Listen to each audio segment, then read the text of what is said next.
When the government orders you to interview something that officially doesn't exist, you know your career just crossed a line. The creature was already seated when I entered the room, silent, enormous, watching me with an unsettling awareness.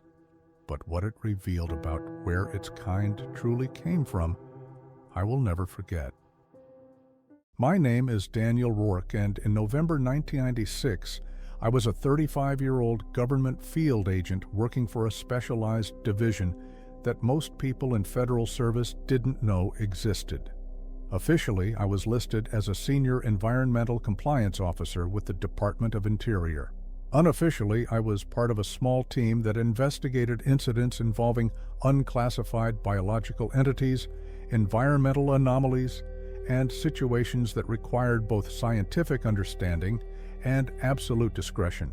My background was unusual for government work: a master's degree in behavioral psychology, 3 years with the FBI's Behavioral Analysis Unit, and specialized training in crisis negotiation and threat assessment. The call came on a Tuesday morning. My supervisor, Margaret Chen, appeared at my cubicle with an expression I'd never seen on her face before, a mixture of disbelief and something close to fear. "Daniel, pack a bag. 3 days minimum. You're being helicoptered to Site 7 within the hour." Site 7. I'd heard rumors about the facility. Everyone in our division had.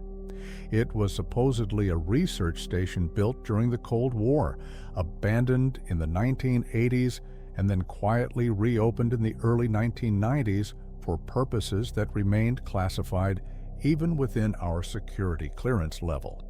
The fact that I was being sent there meant something significant had happened. "What's the situation?" I asked, already standing and grabbing my go bag from under my desk. Margaret handed me a sealed folder marked with classification stamps I'd rarely seen. "You'll be briefed in transit. But Daniel, what I'm about to tell you stays between us until you're in the facility. They've captured 3 specimens, alive, secured 4 days ago in the Gifford-Pinchot National Forest after a coordinated operation involving Forest Service, fish and wildlife, and a tactical team we don't officially acknowledge." "Specimens of what?" She looked around the office to ensure no one was listening, then said quietly, "Gigantopithecus. At least that's the working classification. The field team is calling them by another name." My stomach dropped. "You're telling me—" "I'm telling you that you need to interview them, assess cognitive function, communication capability, potential threat level, and provide recommendations on containment protocols." Margaret's voice was steady, but her hand shook slightly as she handed me the folder. "The situation is unprecedented, Daniel. We have 3 living specimens of a species that officially doesn't exist, and we need to know what we're dealing with before decisions are made at higher levels." 45 minutes later, I was in a Bell 206 helicopter, flying east over the Cascade Range. The pilot didn't speak, and my attempts at conversation were met with silence. I spent the flight reading the briefing materials, and each page made the situation more surreal. The captures had occurred during a routine Forest Service operation investigating illegal logging activity. A team had stumbled upon what they initially thought was a family of grizzly bears, but quickly realized were something else entirely. The adult male specimen measured approximately 7 feet 8 inches tall and weighed an estimated 620 pounds. The adult female was slightly smaller at 7 feet 2 inches and approximately 480 pounds. 2 juveniles, likely offspring, measured 5 feet 9 inches and 5 feet 4 inches respectively. The photographs in the file showed creatures that defied easy classification. They were covered in reddish-brown hair, walked fully upright with a bipedal gait that looked more human than ape, and had facial features that sat uncomfortably between primate and human. But what struck me most were their eyes. Even in the photographs taken during the initial capture with tranquilizer darts, the eyes showed something that looked disturbingly like awareness, like intelligence, like understanding. The helicopter landed on a concealed pad carved into a mountainside. A chain-link fence topped with razor wire surrounded a complex of buildings that looked like a cross between a research facility and a military installation. Personnel in unmarked uniforms moved with purpose between structures. Everything was painted in shades of gray and green that blended with the surrounding forest. I was met by Dr. Sarah Vance, the facility's chief biologist. She was in her mid-40s, with graying hair pulled back in a severe bun, and eyes that suggested she hadn't slept much in recent days. "Agent Rourke, thank you for coming so quickly. We have a situation that's evolving faster than we anticipated."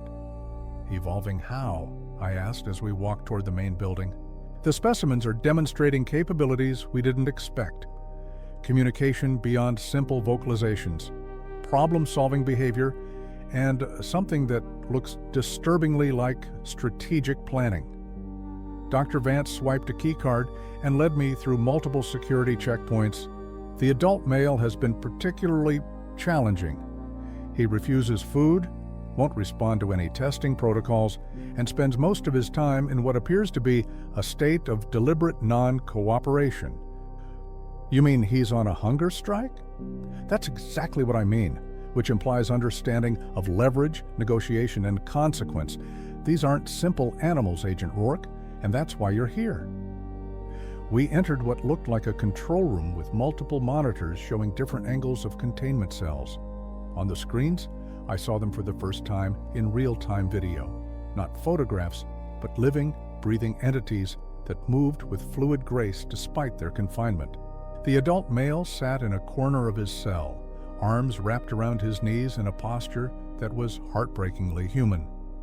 The female and juveniles were in an adjacent cell, the female keeping the young ones close to her body in a protective embrace. "We need to know if they're intelligent enough to be classified as sentient," Dr. Vance said, "because if they are, everything changes. The legal implications, the ethical considerations, the decisions about what happens to them next, all of it hinges on your assessment." I stared at the monitors, watching the male specimen's eyes as he looked directly at the camera. It felt like he was looking at me, studying me the same way I was studying him. "When can I start the interviews?" I asked. "Tomorrow morning. We've prepared an interview room with safety protocols, recording equipment, and translation software, though we're not sure if that will be useful. We've documented over 40 distinct vocalizations, but we don't know if they constitute language or just complex animal communication." Dr. Vance pulled out a thick folder. "These are the preliminary observations, medical scans, and behavioral notes. I suggest you review them tonight." She led me to a small room that would serve as my quarters, essentially a converted office with a cot, desk, and basic amenities. "One more thing, Agent Rourke.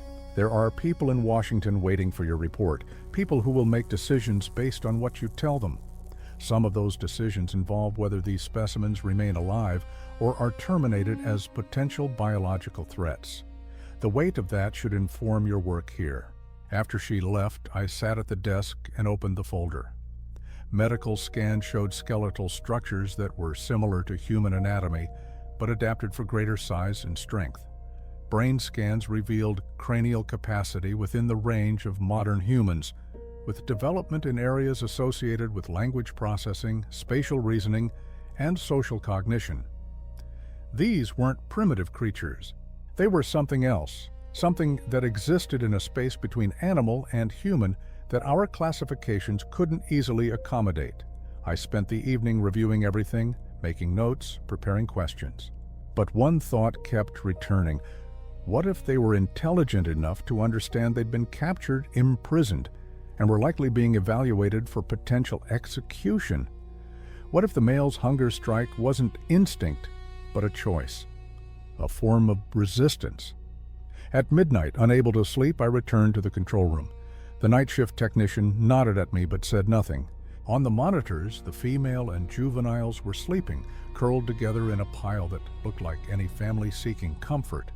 But the male was awake, sitting in the same position, staring at the camera with those unsettling, aware eyes. I pulled up a chair and watched him. After several minutes, he did something that made my blood run cold. He raised one hand and made a gesture, a deliberate, controlled gesture that looked exactly like a wave, a greeting, an acknowledgement. He knew I was watching. He knew I was coming to interview him, and somehow I knew that everything I thought I understood about the natural world was about to be challenged in ways I couldn't imagine. I didn't sleep that night. The image of that deliberate wave kept replaying in my mind, not the instinctive gesture of an animal, but the calculated acknowledgement of one intelligent being to another. By 6 a.m., I was already in the facility's small cafeteria, drinking bitter coffee and reviewing my interview protocols when Dr. Vance found me. "You're up early," she observed, pouring her own coffee from the industrial-sized pot. Couldn't sleep. I kept thinking about communication methods. "Have you tried sign language with them? American Sign Language or any structured visual communication system?" Dr. Vance shook her head. "We've been focused on vocalizations and basic stimulus response testing. Why sign language?" "Because if their vocal anatomy is significantly different from humans, spoken language might be physiologically difficult, even if they have the cognitive capacity for it. But hand gestures, symbolic communication, that's universal across intelligent species." I pulled out my notebook where I'd been sketching ideas. Primates use sign language successfully. If these specimens have the intelligence we suspect, visual communication might be the bridge we need. "It's worth trying," Dr. Vance agreed. "Though I should warn you, the adult male has been completely unresponsive to all interaction attempts. We've had linguists, behavioral specialists, even brought in a primatologist from the San Diego Zoo under a false premise. Nothing has worked. Maybe they were asking the wrong questions." 2 hours later, I stood outside the interview room, a reinforced chamber with thick plexiglass walls, multiple cameras, audio recording equipment, and emergency protocols that included tranquilizer dart systems built into the walls. The room was designed for safety, but it felt like a cage. On the other side of the glass, the adult male specimen had been transferred from his cell. He sat on a reinforced steel chair that looked comically small beneath his massive frame. His hands were restrained with specialized cuffs, not tight enough to cause injury, Dr. Vance had assured me, but strong enough to prevent any aggressive action.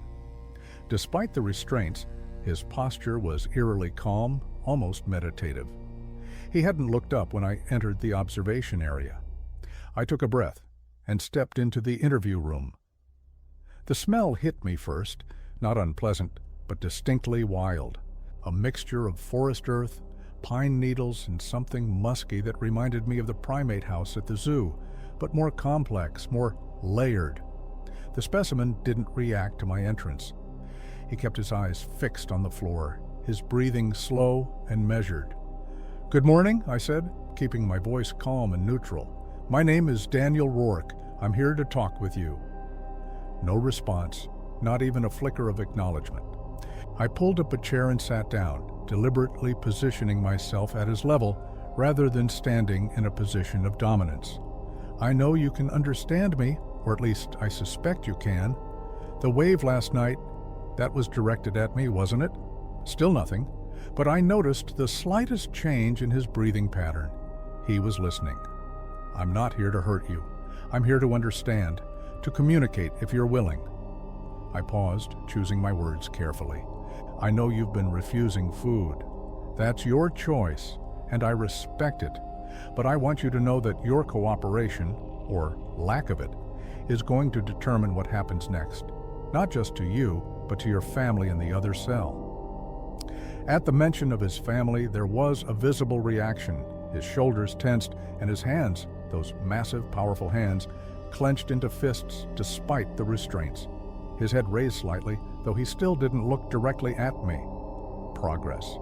"They're safe," I continued, "unharmed. The female and the juveniles are eating, resting, but their future depends on what I learn from you, from all of you." I leaned forward slightly. "The people I work for need to understand what you are. whether you're animals that need to be studied or something more, whether you're a threat or just trying to survive. For the first time, he looked at me. The impact of that gaze was physical. Dark brown eyes, deep and expressive, filled with an intelligence that was undeniable. There was anger there, yes, but also calculation, assessment. He was evaluating me the same way I was evaluating him. I raised my hand slowly, palms up in a gesture of openness. Then, deliberately, I touched my chest and said, "Daniel." I repeated the gesture. "Daniel?" My name. The specimen watched intently. I could see the wheels turning behind those eyes. I pointed at him, raising my eyebrows in question, waited. The room was silent except for the hum of ventilation systems and the quiet whir of recording equipment. After what felt like an eternity, he raised his own hands as much as the restraints allowed. He touched his chest, that same deliberate gesture I'd used, and made a sound, deep, resonant, with a clicking quality at the end. Karenta. My heart hammered. Doctor. Vance's voice crackled through the earpiece I was wearing. Jesus Christ, did he just... Yes, I whispered back. He just gave us his name. I repeated the gesture, pointing at him. Karenta, he nodded. An unmistakable human-like nod of affirmation. The next hour was the most extraordinary of my career. Using a combination of gestures, simple drawings on paper I'd brought, and increasingly complex vocalizations, Karenta and I established a basic communication framework. He understood pointing, nodding, shaking his head for negation. When I drew stick figures representing him and his family, he became more animated, touching the drawings with surprising gentleness given the size of his fingers. I drew our facility, represented by a square, pointed at him, then at the drawing, establishing here. Then I drew trees, mountains, representing outside. His reaction was immediate and heartbreaking. He touched the outdoor scene with something that looked like longing, then made a series of vocalizations that ranged from low rumbles to higher-pitched sounds that almost resembled words. "We're recording all of this," Dr. Vance said through the earpiece. "The linguistics team is going crazy. They're identifying phonetic patterns, consistent sound-meaning pairs. Daniel, this is language. Primitive, maybe, but it's definitely structured communication." I pulled out photographs I'd requested, images of the Pacific Northwest forests, of wildlife, of the area where they'd been captured. Karenta's reaction to these was intense. He pointed at one image of a particular mountain range and made urgent sounds, repeatedly touching the photograph. "That's near the capture site," Dr. Vance confirmed, "about 15 miles northeast." I drew a question mark on paper, a symbol I wasn't sure he'd understand. But I pointed at the mountain image, then at him, then at the question mark. Why? What's significant about that place? Karenta stared at the question mark for a long moment. Then he did something that changed everything. He took the pen from my hand, his restraints allowed just enough movement, and began to draw. What emerged was crude but unmistakable. He drew multiple stick figures, much larger than the ones representing his family, dozens of them. Then he drew what looked like caves or shelters in the mountains. He pointed emphatically at these drawings, then at himself, then back at the mountain photograph. "He's saying there are more of them," I breathed. "A whole community, and they live in that mountain range." Dr. Vance was silent for a moment. "If he's telling the truth, we're not dealing with a family group. We're dealing with a population." Karenta wasn't finished. He drew more, crude symbols that might have represented seasons or time periods, showing movement from one area to another. Migration patterns, I realized. He was showing me that his people moved seasonally, following resources, just like indigenous human populations had done for millennia. Then he drew something that made my blood run cold. He drew human figures, clearly distinct from his own species, and showed them with what looked like weapons. The human figures were crossed out with X marks, He repeated this several times, making urgent vocalizations, his eyes locked on mine with desperate intensity. "He's telling us about conflict," I said quietly, "about humans hunting his people." Dr. Vance's voice was tense. "Or he's warning us that they're dangerous to humans. Daniel, be careful with interpretation. We can't assume—" "No," I interrupted, watching Karenta's face as he drew. "Look at his expression. This isn't aggression, this is fear.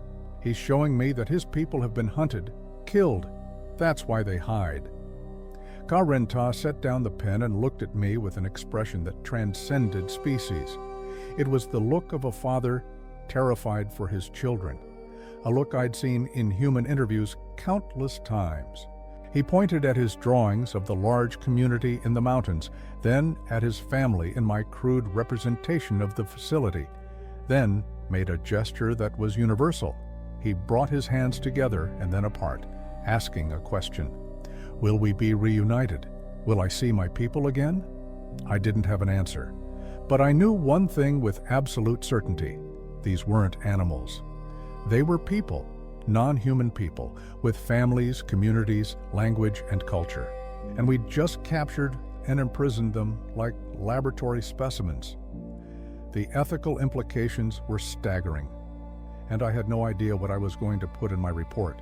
The emergency meeting was called 30 minutes after my first session with Karenta ended. I sat in a conference room with Dr. Vance, 3 people who introduced themselves only by first names, Robert, Jennifer, and Marcus, and a video conference link to Washington, D.C., where several faces were visible but never identified. The recording of my interview played on multiple monitors, and the atmosphere was tense. "Agent Rourke," said one of the faces from D.C., a man with silver hair and a voice that carried authority. "Your preliminary assessment," I chose my words carefully. "The specimens demonstrate clear cognitive capabilities consistent with human-level intelligence. They possess structured language, abstract thinking, and complex social organization. Based on the communication established, they're not animals, they're a sentient species." Silence filled the room. Then Robert, a man in his 50s with a military bearing, spoke. "Sentient is a strong word. What you've documented could be advanced animal behavior, similar to great apes or dolphins." "No," I said firmly. "This goes beyond animal behavior. Karenta, the adult male, has a name. He understands symbolic representation, can conceptualize past and future, and demonstrated awareness of his family's situation as hostages. These are markers of personhood, not animal cognition." "Karenta," Jennifer repeated, a woman with sharp features and calculating eyes. "You're calling it by name now. That's concerning. We need objective analysis, not anthropomorphization." "I'm calling him by his name because that's what he communicated to me," I replied, keeping my frustration in check. "And my analysis is objective. The evidence is clear. We've captured and imprisoned members of an intelligent species. Marcus, younger than the others and wearing what looked like a CDC badge, leaned forward. What about disease risk? Cross-species pathogen transmission? If they're as closely related to humans as the DNA preliminary suggests, they could be carriers of novel viruses or bacteria." "The medical team has found nothing," Dr. Vance interjected. "No unusual pathogens, no concerning antibodies. Their immune profiles are actually remarkably similar to humans." The silver-haired man from D.C. spoke again. "Agent Rourke, you'll continue interviews with all specimens. We need comprehensive assessment of intelligence levels, communication capabilities, and potential threat scenarios. We also need information about their population size and location. If there's a breeding population in our national forests, we need to know numbers and distribution. With respect, sir, they're not going to give us that information if they believe it will lead to more captures or harm to their community." "Then that's where your skills come in, Agent. You're trained in extractive interviewing techniques. Use them." I felt my jaw tighten. Extractive interviewing implies subjects who've committed crimes. These individuals have done nothing wrong except exist in their natural habitat. They exist on federal land without documentation, without legal status, and without our knowledge until 4 days ago, Jennifer interrupted. That makes them an uncontrolled variable in national forest management. We need information, Agent Rourke. That's your job. The meeting ended with clear directives. Continue interviews, gather intelligence, and prepare a comprehensive threat assessment. I was given 48 hours to complete the task. What happened after that would be decided at levels above my clearance.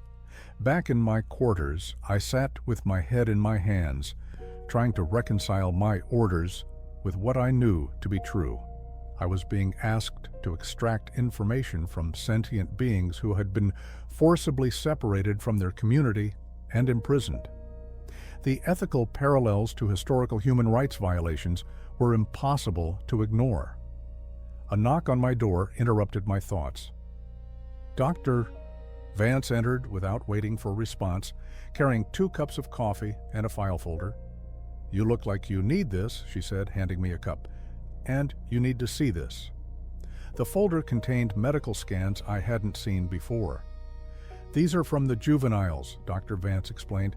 "We ran comprehensive neurological assessments while they were sedated for initial examination. Look at the hippocampus development, the prefrontal cortex structure. Daniel, their brains aren't just similar to human brains. In some areas, they're more developed, particularly in regions associated with spatial memory and pattern recognition." I studied the scans, my scientific mind warring with my growing ethical concerns. "What are you telling me?" "I'm telling you that I've been a biologist for 23 years. I've studied primate cognition, worked with the most intelligent species we know. These beings..." She paused, choosing words carefully. "They might be more intelligent than us in certain domains. Their cranial capacity is larger. Their neural density in specific regions exceeds human averages. We're not dealing with primitive cousins of humanity. We might be dealing with a parallel intelligent species that's evolved differently but equally. Then we can't keep them here. You know that, right?" Dr. Vance's expression was pained. "I know, but I'm a scientist with no authority beyond this facility. You're the one writing the report that goes to Washington. Your words will determine what happens to them." The next morning, I requested to interview the female specimen. The guards transferred her to the interview room, but unlike Karenta, she brought both juveniles with her. They clung to her sides, their eyes wide with fear that was heartbreakingly familiar. Any parent would recognize that protective instinct. The female was smaller than Karenta, but still imposing at over 7 feet tall.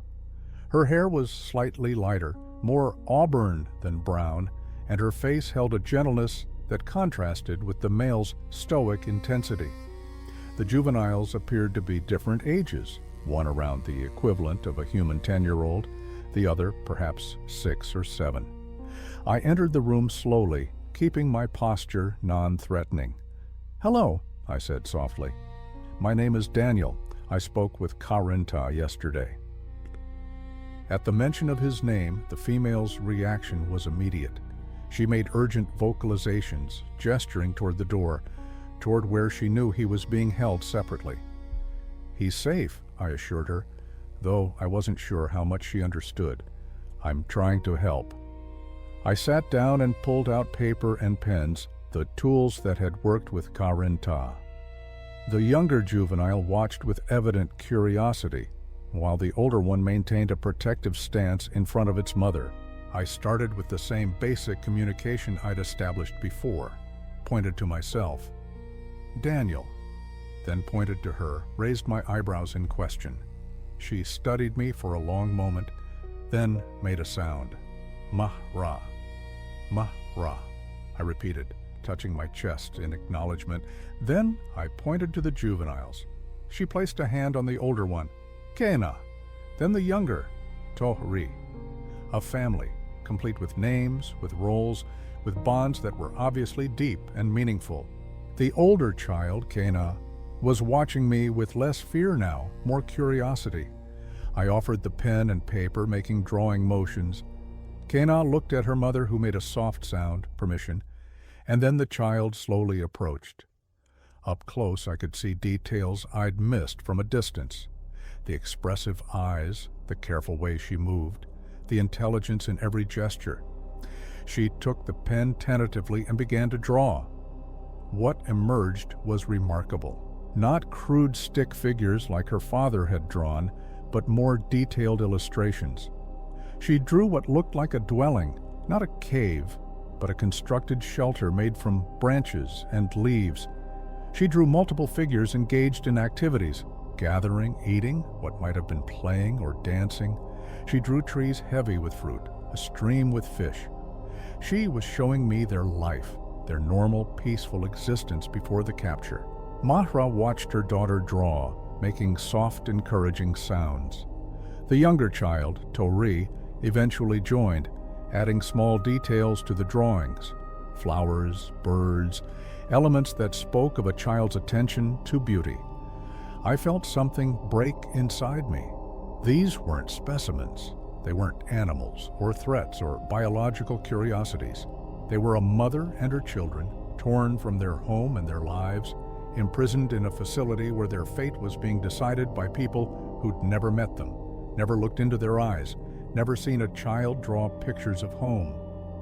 I spent 3 hours with them, learning more through drawings and gestures. They showed me seasonal movements, food gathering practices, what appeared to be social gatherings with other families. The older child drew what looked like teaching scenarios, adult figures, showing younger ones how to do various tasks. They had education, culture, tradition. When the session ended and they were returned to their cell, I sat alone in the interview room, surrounded by drawings that told the story of an entire hidden civilization living parallel to ours. A people who'd survived by remaining invisible, who'd watched humanity expand across the continent and chose to retreat deeper into the wilderness rather than make contact. And we'd captured them, imprisoned them. We're discussing them like they were problems to be solved, rather than people whose lives we'd destroyed. That evening, I started writing my report, but I knew that whatever I wrote would be a death sentence or a salvation, and the weight of that knowledge made every word feel like it carried the fate of an entire species. I requested one more session with Karenta before finalizing my report. Dr. Vance approved it with reluctance. The male had resumed eating after learning his family was unharmed, but he remained wary and uncooperative with the medical staff. With me, however, he'd shown a willingness to communicate that gave me hope we could reach deeper understanding. When I entered the interview room at 8 a.m., Karenta was already seated, watching the door with those intelligent, assessing eyes. I'd brought more drawing materials, photographs, and something new, a tape recorder. If his people had language, I wanted to document it properly. "Good morning, Karenta," I began, sitting across from him. "I met with Mahra and your children yesterday. They're well. Kena is very talented at drawing." His reaction was immediate and emotional. His eyes softened, and he made a sound that was unmistakably paternal, concern mixed with relief. He gestured urgently, pointing at me, then making a cradling motion with his arms. "Show me!" I pulled out Kena's drawings and spread them on the table. Karenta's massive hands reached out, with surprising gentleness, touching the paper as if it were sacred. He traced his daughter's illustrations of their home, their life, and made soft vocalizations that might have been their equivalent of crying. "I need your help," I said quietly. "The people I work for need to understand your people. Where you come from, how many there are, whether you're dangerous, but Karenta, I need you to understand. What I tell them will determine what happens to you, to your family, and possibly to all of your kind." He looked up at me, and I saw understanding in his eyes. He knew the stakes. "I want to help you," I continued, "but I need the truth, all of it. Will you tell me your story?"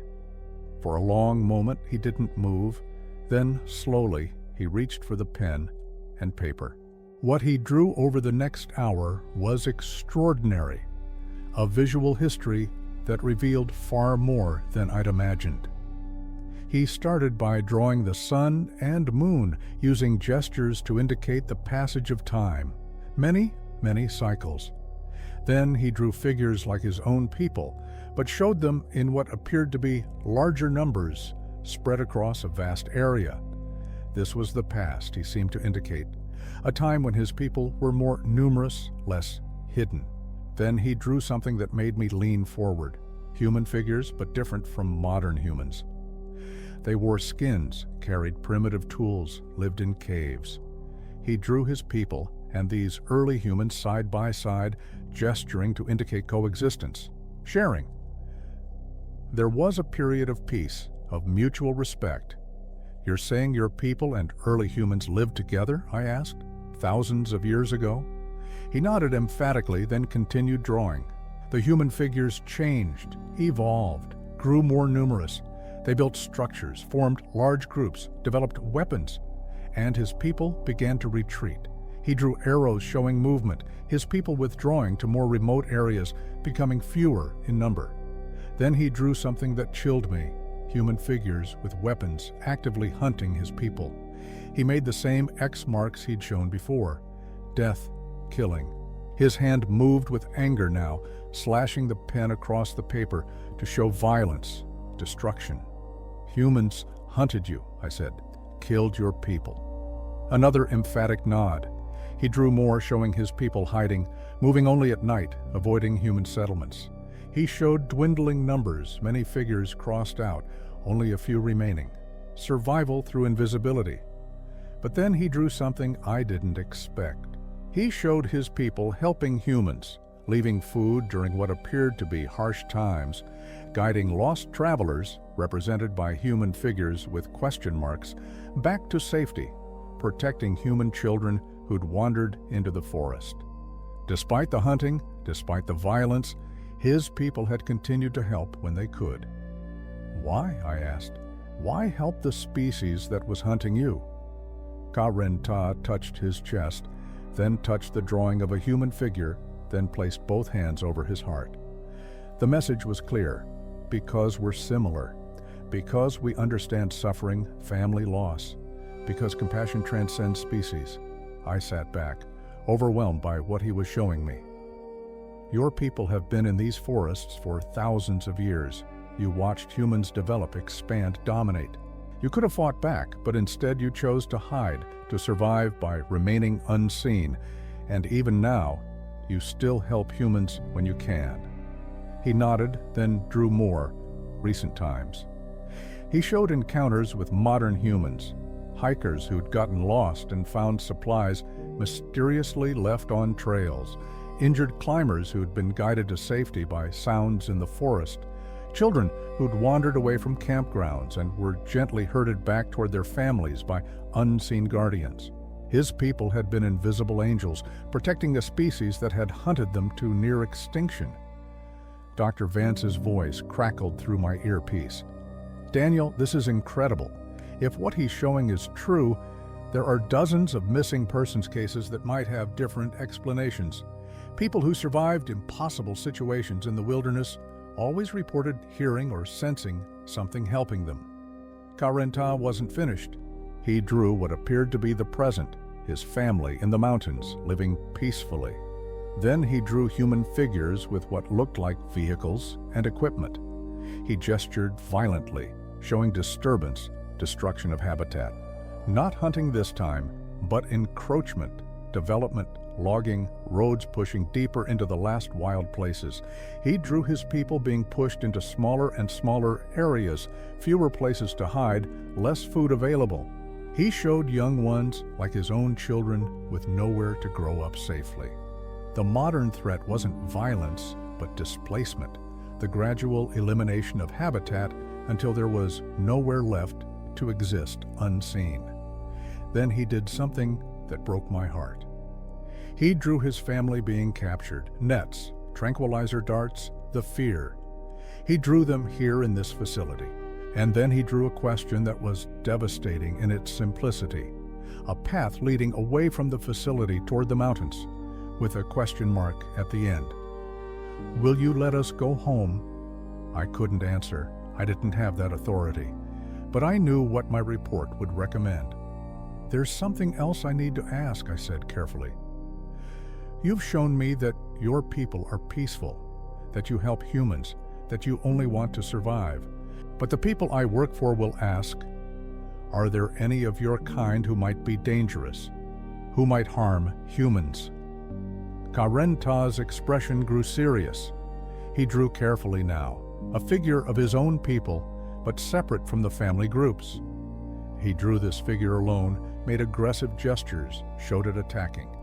Then he drew his own people confronting this lone figure, driving it away from the group. "Outcasts," I breathed. "You have individuals who don't follow your peaceful ways, and your people exile them." He nodded grimly. It was exactly like human societies, most individuals following social norms, but occasional outliers who were dangerous and were dealt with by the community.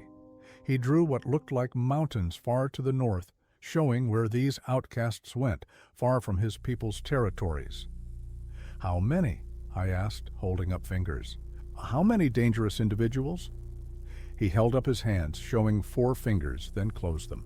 Then opened them again, showing 2 more. 6, maybe 7 individuals who were considered dangerous and had been exiled from the larger communities. "And the peaceful ones? How many of your people remain?"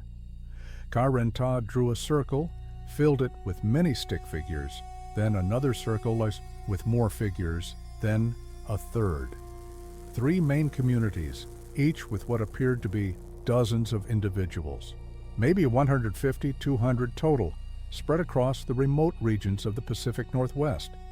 An entire intelligent species reduced to a few hundred individuals surviving in the margins of human civilization. Hidden, peaceful, slowly being eliminated not by violence, but by the gradual destruction of the last wild places where they could exist. I turned off the tape recorder and looked at Karenta directly. "I'm going to tell the truth in my report, all of it, that your people are intelligent, peaceful, and deserve protection. But I can't guarantee what they'll decide. You need to understand that." He reached across the table and placed one massive hand on top of mine, a gesture of trust that transcended our species differences. His eyes held mine, and in them I saw hope, fear, desperation, and something else.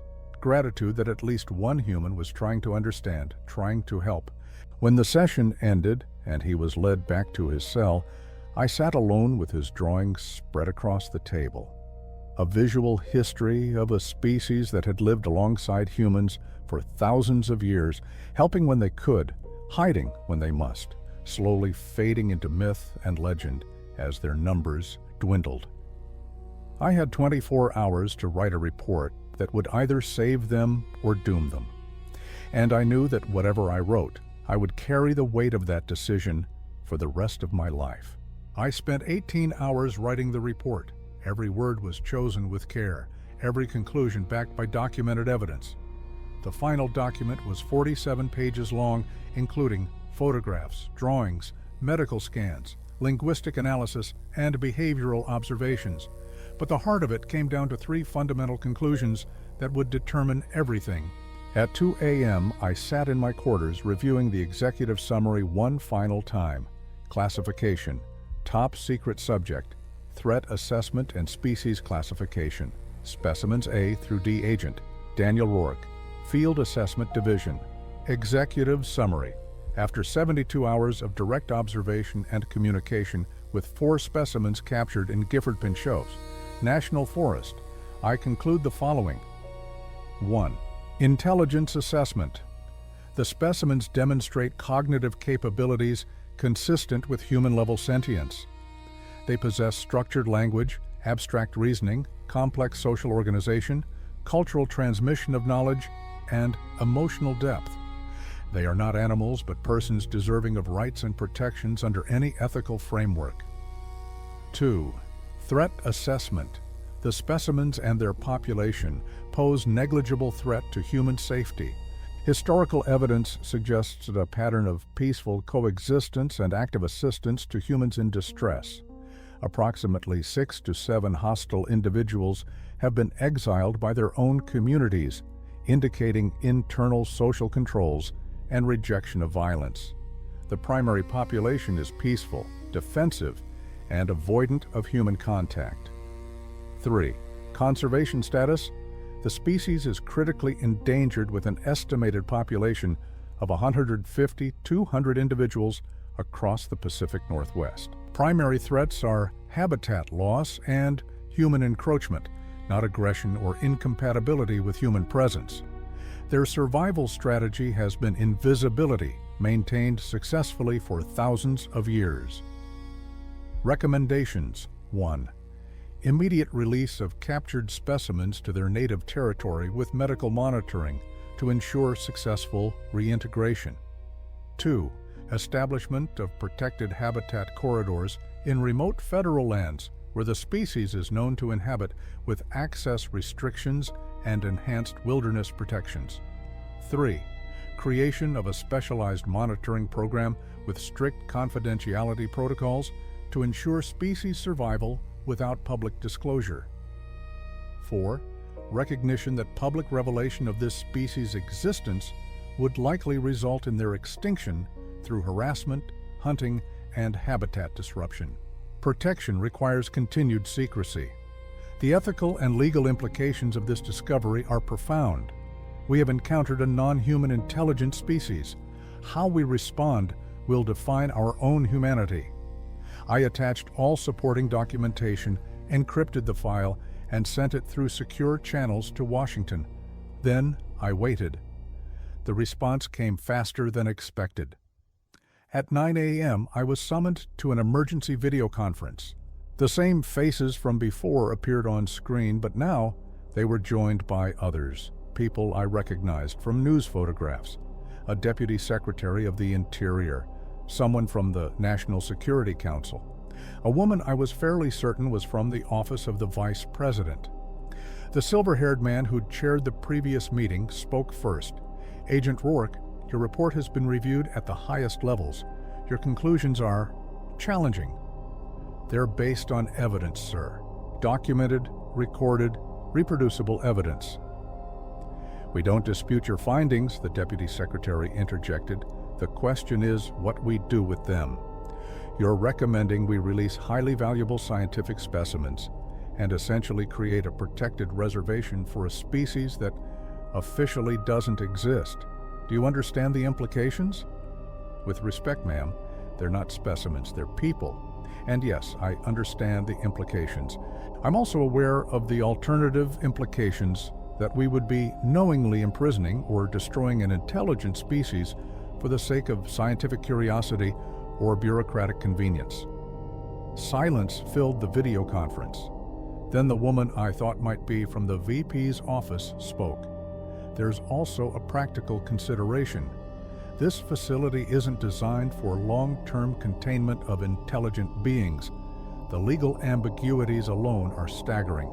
If this ever became public, if we were discovered to be holding sentient non-humans against their will, the political and ethical fallout would be catastrophic. Marcus, the CDC representative, added, the medical data also supports release. They're not disease vectors, not biological hazards. Keeping them serves no public health purpose. Robert, the military man, was less convinced. We're talking about establishing protected zones based on the existence of a species we can't publicly acknowledge. How do we justify access restrictions without explanation? The same way we've justified dozens of other classified areas on federal land, I said. Environmental sensitivity, protected ecosystems, wildlife corridors. We have the authority and the precedent. We just need the will to do the right thing. The debate continued for 2 hours. Arguments for and against, implications explored from every angle. But I noticed a shift occurring. The question wasn't whether to release them, but how to do it safely and with adequate protections in place. Finally, the silver-haired man called for a decision. All parties in agreement on release with monitoring protocols? One by one, the faces on screen nodded or verbally confirmed. Even Robert eventually gave a reluctant agreed. "Agent Rourke," the deputy secretary said, "you'll oversee the release operation. Dr. Vance will provide medical clearance. We're establishing a new division within Interior. Officially, it will be Wilderness Conservation, but its actual purpose will be monitoring and protecting this population. You'll head it, if you're willing." I nodded, not trusting my voice. We'd done it. We were actually going to let them go. 2 days later, we transported Karenta, Mahra, Kehna, and Tohri back to the mountains. We used a helicopter to get close to their territory, then went on foot the last few miles. I insisted on removing all restraints well before release. They'd been imprisoned long enough. When we reached the dense forest where we'd agreed to release them, Karenta stopped and turned to face me. We stood there for a moment, human and non-human person, acknowledging everything that had passed between us. Then he did something I'll never forget. He placed his hand on my shoulder, that same gesture of trust, and made a sound that might have been my name, or might have been thanks, or might have been goodbye. Then he vocalized 3 distinct sounds, a call that echoed through the forest. Within minutes, I heard responses from multiple directions. His people were nearby, had probably been tracking us since the helicopter landed. His community hadn't abandoned him. Mahra gathered the children close, and together the family moved into the forest. Just before the tree line swallowed them, Kena looked back at me. She raised her hand in a wave, a gesture she'd learned from watching humans, and then they were gone, melting into the shadows like they'd never been there. Dr. Vance and I stood in silence for several minutes. "What happens now?" she finally asked. "Now we protect them, quietly, carefully, without fanfare or publicity. We monitor their population, ensure their habitat remains intact, and we keep their secret." I looked at the forest where they'd disappeared, and we hope that's enough. Over the following months, I established the new division, officially called the Remote Ecosystem Monitoring Program. We had a small team, all carefully vetted, all committed to the mission. We used wildlife cameras, remote sensors, and occasional distant observations. We never captured again, never intruded more than necessary. The population stabilized. Birth rates suggested the species might recover if given sufficient protected habitat. We identified the 3 main communities Karenta had mentioned and worked to create protected corridors connecting them, disguised as general wilderness conservation initiatives. Sometimes, on solo monitoring trips into the deep forest, I'd find signs they knew we were there, stacked stones at trail junctions, markers like the ones Thomas Whitecrow had described in another story I'd heard. Occasionally, we'd find lost hikers who'd been guided back to trails by sounds in the forest or supplies mysteriously left for injured climbers. The forest people continued their quiet guardianship, even as we tried to guard them in return. I never saw Karenta or his family again. But 3 years after the release, during a routine camera check, we found something that made me smile for days. On a game trail we monitored, someone had left a drawing, crude but unmistakable. A tall figure and a shorter human figure standing side by side, and next to it, a perfectly stacked pile of stones. Kena, I thought. She remembered, and she wanted me to know they were okay. The secret remained contained, the species remained hidden, and I spent the rest of my career ensuring it stayed that way, not out of shame for what we'd done, but out of recognition that some beings survive by choosing invisibility, and our responsibility was to honor that choice. In a filing cabinet in my office, locked and classified, I kept Karenta's drawings, a visual history of a species that had lived alongside humanity for millennia, hiding in plain sight, helping when they could, surviving against impossible odds. They were proof that intelligence, compassion, and personhood weren't exclusive to humans. and they were a reminder that sometimes the most important discoveries are the ones we choose to protect rather than reveal. The forest people remained in the forests as they'd always been. And now, at least a few humans knew they were there and would do everything in their power to ensure they could remain hidden, safe, and free.